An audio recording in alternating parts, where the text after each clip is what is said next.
साला कितनी खुशी होती है ना जब 10 दिन की छुट्टी पे घर आते हैं। कभी बुआ के घर तो कभी मौसी के घर, कभी इधर तो कभी उधर। कभी खुद को समय दे ही नहीं पाते, मिलते ही रहते हैं जिंदगी भर लोगों से।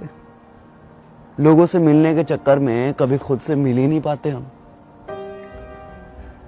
फौज में काम करते करते हम इतने सिंसियर हो जाते हैं कि पब्लिक ठगना स्टार्ट कर देती है।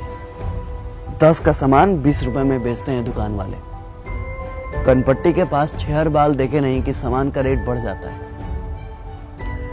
क्योंकि वे जानते हैं कि ये फौजी लोग हैं, बार्गेनिंग करना नहीं जानते हैं। और सच कहें तो हमने कभी मोल भाव करना सीखा ही नहीं। बस हर सिचुएशन में एडजस्ट कर लेते हैं।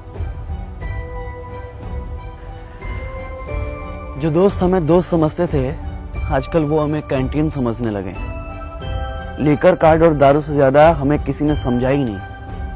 एक तो कभी किसी का फोन नहीं आता है, और फोन आता भी है तो सिर्फ ग्रोसरी आइटम के लिए। किसी को फेयर लवली चाहिए तो किसी को हॉर्लिक्स, तो किसी को अमेरिकन टूरिस्ट का बैग और किसी को स्पोर्ट शूज। पहले पूछते थे कब आ रहे हो, होली में आ रहे हो? अच्छा, होली में आ रहे हो तो एक मेरे लिए आरएस लेते आना। वैसे भी बिहार में दारू बंद है और कैंटीन के दारू में बहुत नशा है। 4 दिन तक सोते ही रहते हैं।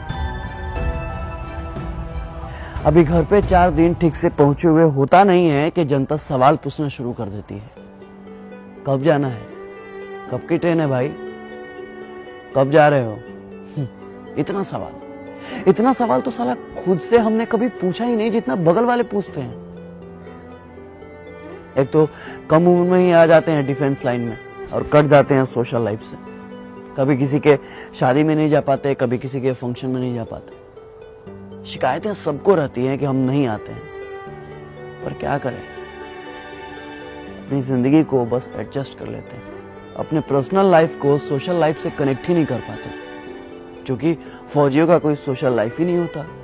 अरे कंफर्म टिकट की तो दूर की बात है, साला 3 महीने पहले छुट्टी तो कंफर्म है। और हाँ, यह सब हम कुछ बोल भी नहीं सकते, क्योंकि फौजियों के लिए छुट्टी एक प्रिविलेज है, मौलिक अधिकार नहीं। जितना हमने संविधान को समझा है ना, उतना संविधान ने हमें समझा ही नहीं। हमारे अधिकारों में टर्म एंड कंडीशन अप्लाइड कर दिया गया। सेना में पॉलिटिक्स नहीं है, लेकिन आजकल सारा पॉलिटिक्स सेना पर ही होता है, क्योंकि घर घर में हॉर्लिक्स से ज्यादा पॉलिटिक्स चलता है। अब क्या फर्क पड़ता है भाई साहब को कि बगल में 4 घंटे से कौन खड़ा है? जब कंफर्म सीट नहीं मिलता ना साहब, तो बाथरूम के बगल में कहीं भी सो जाते हैं। कहीं भी मतलब कहीं भी। ऐसे तो हमने कई बार अपने कंफर्म सीट पे लोगों को जगह दी है, अपने साइड लोअर को मिडिल अपर पे एक्सचेंज भी किया। कई बार तो हम खड़े भी हो जाते हैं, मगर दिमाग नहीं लगाते, जज्बात को समझते हैं। आपको क्या पता है कि सुबह 10 बजे जब बिना लंच कराए शाम 4 बजे पुरानी दिल्ली से तिनसुकिया जाने का ऑर्डर आता है, तो ये भी नहीं पता होता है कि ट्रेन है या नहीं है, तो समय है या नहीं। बस हाथ में वारंट का एक हर्रा पन्ना होता है जिसमें फ्रॉम और टू लिखा होता है। ये नहीं लिखा होता है कि किस ट्रेन से जाना है और ये रहा आपका कंफर्म सीट नंबर। बस चल देते हैं जय हिंद बोल के।